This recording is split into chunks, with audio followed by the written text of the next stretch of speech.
మాకు VVIP pass ఉంది, కానీ అక్కడ విఐపి దగ్గర మొత్తం సామాన్యమైన భక్తులే ఉన్నారు. ఎవ్వరు కనీసం పోలీస్ శాఖ వారు దీనికి సహకరించడం లేదు.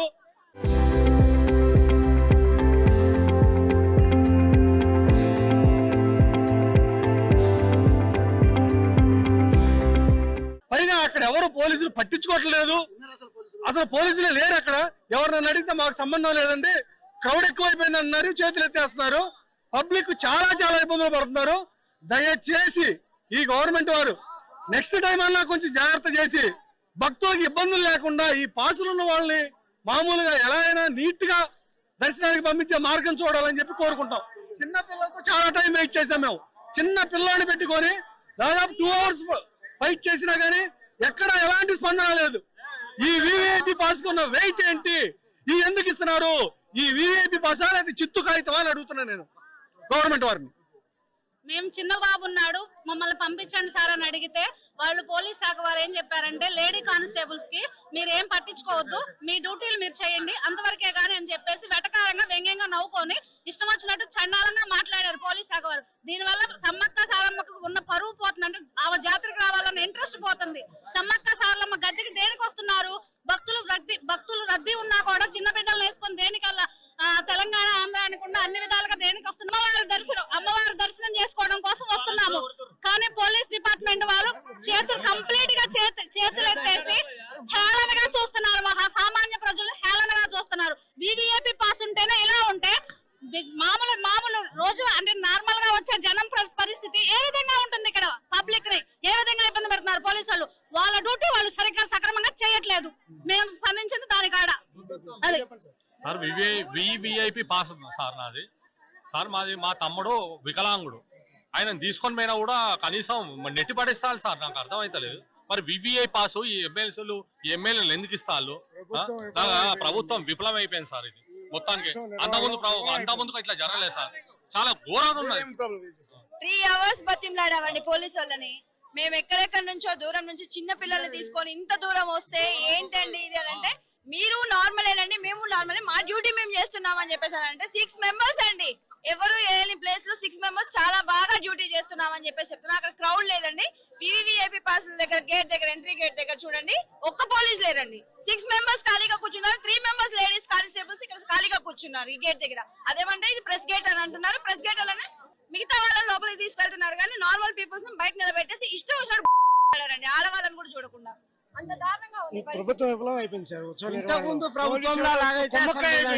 ఇంతకుముందు ప్రభుత్వం కేసీఆర్ ప్రభుత్వంలో మాత్రం ఎప్పటికైనా కూడా కనీసం దర్శనానికైనా కనీసం చిన్న పిల్లలు ఉన్న జ్ఞానం కూడా లేకుండా ఇక్కడ అసలు చోట్లే కూడా చేశారు. చాలా చిన్న పిల్లలు చాలా ఇబ్బంది పడుతున్నారు.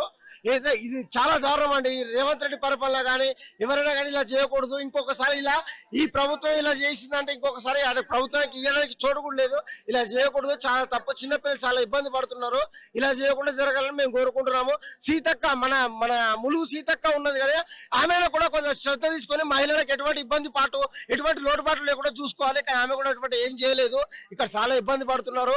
దర్శనానికి ఇంతకు ముందు 1 గంటలో జరిగే దర్శనానికి ఇప్పుడు చాలా గంటల వ్యవధిలో చాలా ఇబ్బంది పడుతున్నారు. పోలీసులు ఇంతమంది పోలీసులు కనిపిస్తారు మీకు ఇక్కడ? పోలీసులు ఉన్నారండి, కాదనట్లేదు. పోలీసులు ఎవరు డ్యూటీ వాళ్ళు చేస్తున్నారు, మేము కాదనట్లేదు.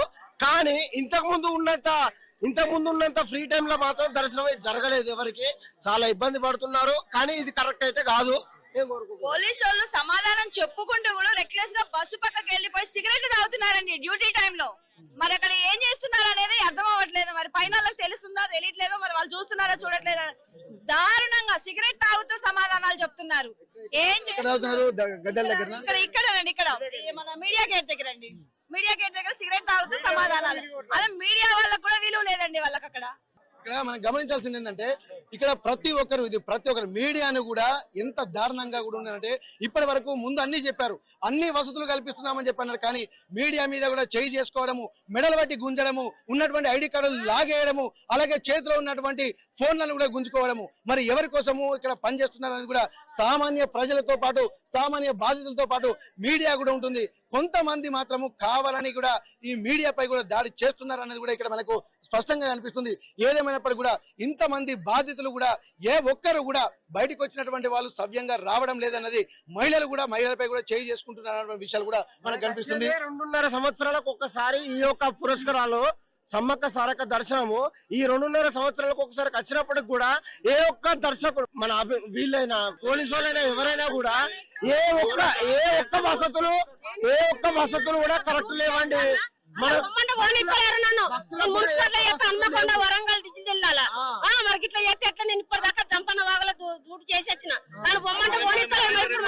డ్యూటీకి వెళ్ళాలి ఆయన కూడా పంపిస్తలేదు, దర్శనం చేసుకోలేదు.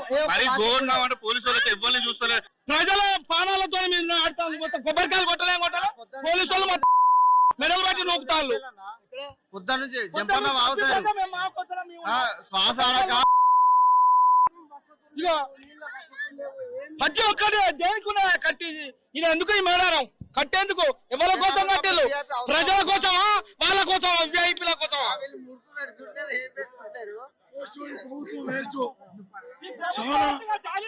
చాలా ఇబ్బంది అవుతుంది. మరి ఘోరంగా నెట్టుతారు పోలీసు వాళ్ళు. ఇక్కడి నుంచి ఉల్టా అవుతారు, మేము ఎట్లా రావాలి, బయటికి ఎట్లా రావాలి, అంత ఇబ్బంది అవుతుంది. ఇగో కొబ్బరికాయలు చూడాలా, కొబ్బరికాయలు ఇగో 5 గంటలన్నా నేను 30 కిలోమీటర్కి వచ్చాను. 5 గంటలన్నా 5 గంటలు అవుతే అలా పోతా అరకిలో ఎందుకు కొట్టాలి. చూడు దెబ్బ ఇగో దెబ్బ కొడతాలు వాళ్ళు తంతాలు. ఇదేనా దేని మెటీలు? ఇదేనా పద్ధతి? ఎవరి కోసం మెటీలు? ఇదేనా? ఎక్కడిది? ఏ జిల్లా పండుగ? తెలంగాణ జిల్లా. తెలంగాణ లేకుండా ఎవరు కొలుచోడు ఎవడు? దానికి ఆంతర్యం చెప్పాలి నాకు. అది గొప్పతనం. పోలీసు వాళ్ళు మరి 13,000 మంది పోలీసులు అంటున్నారు కదా. ఎక్కడున్నారు? ఎవరు ఎక్కడున్నారు? తెలంగాణ వాళ్ళు అందరూ అట్లా డూప్లికేట్ ఉన్నారు, అంటే బయట ఉన్నారు. వీళ్ళందరూ లోపల పెట్టుకున్నారు. ఎందుకు? దేని గురించి? అది నాకు క్లారిటీ కావాలి. లేడీస్ కు వాటర్ చాలా బాగా బలవం ఉందన్న.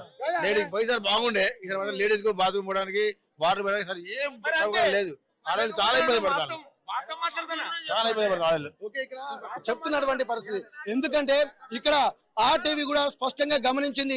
ఇక్కడ బాత్రూమ్లకు వెళ్లేటువంటి వ్యక్తులు భరించలేక ఎవరో కూడా తెలియనటువంటి వాళ్ళ ఇంటికి వెళ్ళి ఒక్క నిమిషం ఈ బాత్రూమ్ వాడుకుంటున్నామన్నటువంటి సిచ్యువేషన్స్ ఉన్నాయంటే ఎంత దారుణమైనటువంటి పరిస్థితి. ఇది నెగిటివ్ గా చెప్పడం కాదు, ప్రజల సమస్యలు మాట్లాడుతున్నారు.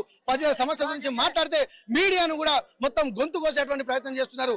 ఎవరి గొంతు నొక్కినా కానీ ప్రజల కోసం నిలబడేటువంటి చేస్తాము, ఖచ్చితంగా ప్రజల కోసం నిలబడతామని చెప్పి ఆర్టీవీ స్పష్టంగా చేస్తుంది. ప్రజల కోసమే నిలబడి వారి సమస్యలు పరిష్కరించేంత వరకు కూడా ఉంటుందన్నది కూడా మనం స్పష్టంగా చెప్తున్నాం. మీకు ఎట్లాంటి సమస్యలు బ్రదర్? ఇక్కడ ఎలాంటి సౌకర్యాలు అన్నారు, అన్ని ఏమి లేవు. వసంగా అన్ని చేద్దామన్నారు, ఏం లేదు. కొత్తదాన్ని పెట్టారు, ఇంతవరకు ఏం న్యాయం అయితే కావట్లేదు. ఇక్కడ ఉన్నటి సమస్యలు చూస్తుంటే ఒక్కటి కాదు, 2 కాదు, ఎంత చెప్పినా ఇది జాతర అయిపోయేంత వరకు ఒడవని సమస్యలుగానే కనిపిస్తున్నాయి. మళ్ళీ జాతర వరకు కూడా రావాలన్నా కానీ భయపడేటువంటి పరిస్థితులు కనిపిస్తున్నాయి. మీకు ఎట్లా అనిపిస్తుంది ఇదంతా? మేము అందరు ఇట్లా వస్తాలని మేము వచ్చినాము. మా కొబ్బరికాయ అలా పోతే వాళ్ళు ఎవరైనా విఐపీలు ఆట వీళ్ళని తీసుకుపోతారు, వాళ్ళే పోతారు తప్ప మమ్మల్ని పంపిస్తలేరు. అమ్మ వాళ్ళు మా వాళ్ళు అందరు ఉన్నారు, అందరు నెట్టుకుంటూ వస్తారు. మేము ఏం చేయాలి సార్? మేము పోలే సార్, ఎవ్వరు పోలే. మేము మా అమ్మ అందరు ఉన్నాం. మేము ఇళ్ళకెళ్ళి పోతారు. ఏదైనా ఉంటే ఒక దిక్కే పంపించాలి, ఒక దిక్కే తీసుకురావాలి, అంతే ఉండాలి కదా సార్. అంతేగాని ఇవన్నీ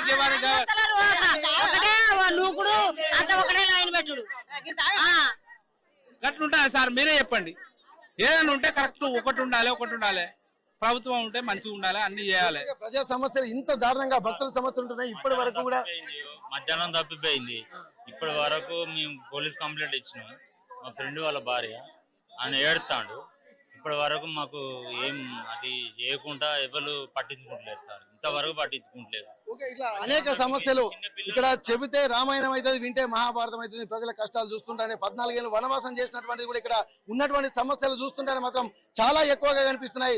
ఒక్కడు 14 ఏళ్ళు వనవాసం చేశారు కానీ 2.5 కోట్ల మంది భక్తులు కూడా అట్లాంటి ఇబ్బందులు ఎదుర్కొంటున్నారని చెప్పి భక్తుల మాటల్లో మనకు తెలుస్తున్నటువంటి పరిస్థితి. మేడారం నుండి కెమెరా పర్సన్ వంశీతో వెంకటరత్నం, RTV వరంగల్. చరిత్ర సృష్టించినోడు ఇప్పుడు ఆ చరిత్రని తిరగరాయబోతున్నాడు.